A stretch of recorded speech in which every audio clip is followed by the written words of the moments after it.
here to talk more about these protests. David Rothkopf, he's the CEO and editor-at-large of Foreign Policy magazine, and also Bülent Alriza. He established the Turkey Project for the Center for Strategic and International Studies. They both join me here in the studio live. We're going to continue to watch the pictures of what's going on. But Bülent, I want to start with you. One of the things that's so interesting about these protests is that they've been horrible for a Turkish economy that has really had a lot to crow about in the last decade. And even if protesters take issue with how Prime Minister Erdogan has governed, his reign has been good for the economy of Turkey. The per capita gross national income and the GDP have tripled over the past decade. But since these protests began, the Turkish lira has dropped to an 18-month low, and the Istanbul stock market dropped 11%. How much of the repression we're seeing from the police here is because leaders are worried about the Turkish economy, do you think? Actually, the stock market fell more than that. More than 11%, It fell down from a high of 93,000 to 75,000,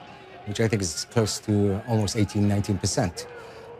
This government came into power in 2002 after a massive financial crisis, which basically undercut the previous government, and it came in with a very investment-friendly attitude, and it's been averaging a growth of over 5%. But the kind of images that we're seeing are bound to scare off investors. And Turkey is a great country of great potential. This government has done very well. But the kind of situation that we now have, where the government is perceived to be at war with rioters right in the middle of Istanbul, cannot be good for the kind of investment future that Turkey had in mind. And David, where does Prime Minister Erdogan go from here? These protests are, as was just said, horrible for the image of Turkey. Well, I think there are several factors at work here which he's got to worry about. One of them is the protests. He's going to try to stop them in the near term, but underlying them, they're political divisions within the country. Christian was talking about it earlier. He's been in power for a while, and it's likely to continue to fragment a bit just as time goes by. Secondly, if these do shake people's confidence in the economy and the economy gets worse, that's likely to drive more protests. Remember, in Tahrir Square and in Libya as well, and in Tunisia, the Arab Spring had its birth in economic crises and job crises.